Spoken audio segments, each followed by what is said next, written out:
Hæ, Guðrún Bergmann hér og velkomin í þáttinn til mín. Ég er svona rétt að jafna mig og ná áttum eftir algjörlega frábæra ferð til Mexíkó sem ég kom úr í síðustu viku og í þetta sinn þá fór ég í frí sem er líka algjörlega óvanalegt fyrir mig vegna þess að ég tók tölvuna með eins og alltaf en ég notaði hana bara eiginlega ekki neitt og ég var mjög dugleg þegar það kom upp í höfum ætti að taka tölvunu að segja við sjálfum mig, nei, þú ert í fríi. Og þess vegna hefur kannski lítið heyrst í mér á samfélagsmiðlum, en stundu þarf maður bara alveg að tékka sig út eins og þetta. Ég setti hérna mynd af henni Elsku Frídu sem er algjört íkon í Mexíkó og allan heim fyrir að vera bara svo sem hún var og fyrir kannski helst það að hún málaði sársaukann sinn á myndirnar sem hún málaði á svo ótrúlega magnaðan hátt að hún lést 1954 og hún er enn að hafa ótrúlega áhrif á fólk. Og eitt af því sem ég gerði í Mexíkóferðinni var að fara í Bláa húsið hennar Frídu og hans Diego þar sem við byggum meira minna frá því þau giftu sig og skildu og giftu sig aftur og þar til hún lést og hann er nýbúinn að opna, eða það er nýbúið að opna muni og setja inn í Bláa húsið sem að hann hafði geymt og gefið fyrirmælum að mætti ekki fara til sýningar fyrir 15 árum eftir að hann lést svo það er alltaf bætast munir í safnið. Meðal annars eru þarna svona ákveðnar spennitreyjur og annað þess áttar sem hún að Frída þurfti að vera með af því að afsakið hún slasaði svo illa þegar hún var ung stúlka og þurfti svo mikinn stuðning við hryggsúluna og hrygginn og það er alveg ótrúlegt í rauninni í gegnum hvaða sársauka þessi kona fór og hversu vel hún kom honum til skila í myndunum sínum. Hvað sem hún satt, stóð eða málaði liggjandi út af í rúminu og þetta er bara mögnuð saga og magnað að hafa komið á þennan stað en svo er Mexíkó ekki síður stórkostlegt sem land og það var margt þar sem kom mér á óvart sem ég ætla kannski að ræða seinna en í dag þá langaði mig aðeins að tala afstöðu plánetana eins og þeir voru núna á laugardaginn þegar að það voru sumarsólstöður vegna þess að þær eru mjög sérstakar og í rauninni er svo breyting sem er að verða á plánetunum núna að hafa svo mikil áhrif á okkur sérstaklega í júlímánuði og Pam Gregory sem ég hef nú fylgst aldrei mikið með í gegnum tíðina talaði einmitt það að í upphafi þessa árs að þá hefði hún litið yfir árið, litið yfir afstöður plánetana og verið sannfærð að magnaðasti mánuðurinn á þessu ári yrði júlí. Svo við megum búast við róttækum breytingum, við megum búast við eldgosum, við megum búast við jarðskjálftum, við megum búast við einhverjum miklum uppljóstrunum og við megum búast við því að kerfin eins og við höfum þekkt og hingað til séu að hrynja og við þurfum að æfa okkur í því að halda innra jafnvægi þrátt fyrir allar þessar breytingar sem er að gerast í heiminum til þess bæði fyrir okkur sjálf og eins líka til stuðnings fyrir þá sem hafa ekkert verið að fylgjast með einu eða neinu og ekki gert sig grein fyrir þeim breytingu sem heimurinn er að fara í gegnum og hann er að fara í gegnum það og það er alveg pottþétt pláneturnar hafa áhrif við þurfum ekki að gera neitt annað en að fylgjast með nýju og fullu tungli og sjá hvaða áhrif tunglið hefur á sjávarföll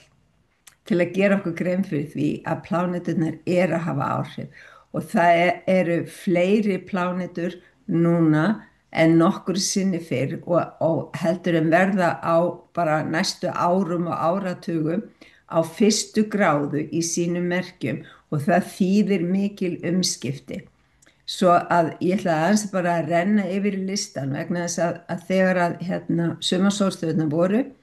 þá var sólin á fyrstu gráðu í krabba í samstöðu við Júpíter. Júpíter færist svolítið hratt þannig að hann gæti verið komin aðeins lengra inn í krabban og þess vegna sólin líka en við sjáum það á miðvikudaginn því að þá verður nýtt tungl og það er nýtt tungl í krabba og krabbin er svolítið mikið umhyggju, eigin líkama, heilsuna, að við þurfum að passa upp á okkur sjálf vegna þess að það gerir það enginn fyrir okkur og við þurfum að næra líkamann vel og passa upp á hann og svo líka fjölskyldan okkar, hún skiptir náttúrulega mjög miklu máli og þegar við hugsum ríkidæmi að þá er ríkidæmi meðal annars í fjölskyldun okkar svo að það er alveg sjálfsagt að við pössum sérstaklega vel upp á það. En sem þess að sólin var á fyrstu eða fremstu gráðum í krabba ásamt með Júpíter og Júpíter þenur allt út, það er eðli hans að gera það. Þannig að allt sem snýr að krabbanum og tengist honum, þessi verndartilfinning og umhyggja, líka mikilvægi fyrir landinu okkar, þar segja að þjóðerninu sem við erum, að við viljum vernda það og fá að viðhalda því sem slíku og svona, já, bara sjálfsumhyggju og þetta magnast allt upp í þessum mánuði og næstu mánuði því að Júpíter er 12 mánuði í hverju merki og þannig hann verður 12 mánuði núna í krabbanum svo það verður margt að gerast í þessum þáttum. Mars er á annarri gráðu í meyjunni og hann er náttúrulega var í 60 gráðu afstöðu við sólina og Júpíter á sumarsólstöð og sumarsólstöður hafa langvarandi áhrif vegna þess að allt það sem að þær tengjast eða afstöðuna sem eru á sumarsólstöðum þær geta teikst í allt að 6 mánuði. Svo við skulum gera okkur grein fyrir að það gerist ekki allt í dag eða á morgun eða hinn en það eru miklar breytingar í farvatninu. Dvergplánetan Haumea, hún er á fyrstu gráðu í sportdrekanum og hún var á sumarsólstöðum í 120 gráðu samhljóma afstöðu bæði við sólina og Júpíter og Haumea hún er nefnd eftir sköpunargyðju frá Hawaii sem meðal annars á að hafa skapað eyjarnar sem Hawaii eyjarnar sem eru allt meira minna eldfjallaeyjar þannig að Pam talaði að það gæti komið gos úr hafinu, við gætum farið að mynda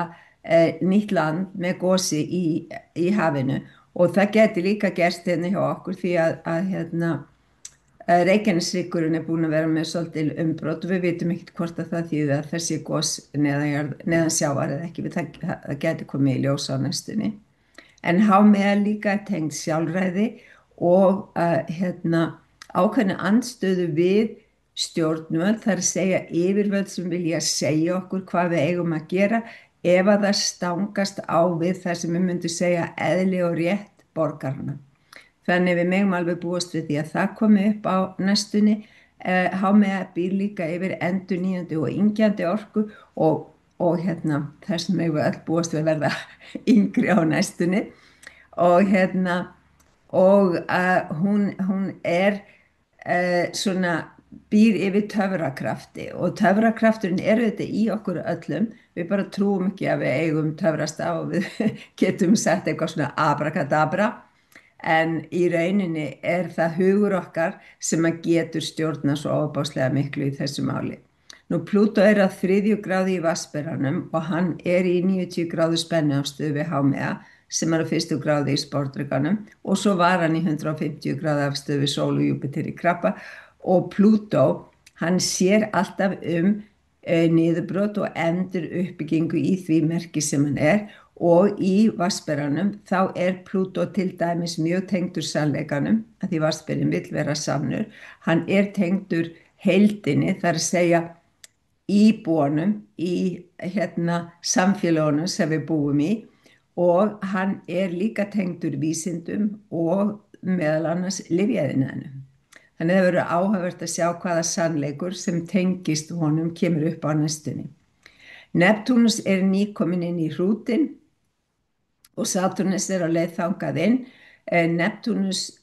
draumar okkar og langarinn bæði dagdraumar og nætudraumar og þegar Neptúnus kominn inn í hrútinn þá við ofta dugleg við að setja drauma okkar í framkvæmd og það í rauninni það sem að gæti verið að gerast akkurat hjá okkur á næstunni, sérstaklega þegar Satúrnus er komin inn líka sem hjálpar okkur að setja svona ramma á drauman okkar. Nú tunglið það var á 1. gráðu í Nauti, í 60 gráðu samhljóma afstöðu Sólu Júpíter í Krabba og í 180 gráðu spennu afstöðu Hámega í Sportdrekka. Þannig þetta er alltaf að hafa svona áhrif þvers og krus líka í 90 gráðu spennu afstöðu við Plútó í Vatnsbera, og þegar það er spennu afstæða þá er togstreita á milli elementana. Einn vill þetta og annar vill hitt, þannig að það er svona átök svolítið. Pínu reiptog ef hægt er að orða það sem svo. Úranus er að skríða inn í Tvíburan, hann er ekki alveg komin þangað inn, hann verður svo í Tvíburunum fram á haustið og bakkar síðan aftur inn í Nautið þar til í að byrja næsta árs, og þá fer hann alveg inn í Tvíburan. En við megum búast við alveg sprengingu af upplýsingum sem að streyma til okkar allstaðar að úr heiminum,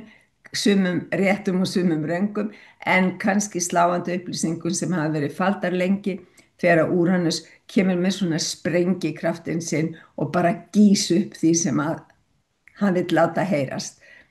Og þannig að við megum búast við mikill afhjúpun á næstunni á alls konar málum. En ég ætla að láta þetta duga í dag og halda áfram aðeins að jafna mig og svona,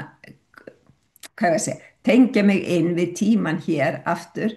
og sortera minningarnar sem eru ansi margar, og kannski setja eitthvað af þeim inn á samfélagsmiðlana vegna þess að ég hef ekki verið dugleg við það, þar sem að þeir eru meðal annars dálítið tengdir tölvunni og ég hef ekki opnað hana mikið. En takk fyrir að hlusta, ég sendi þér kærleik og ljós og treysti því að dagurum verði frábær. Takk.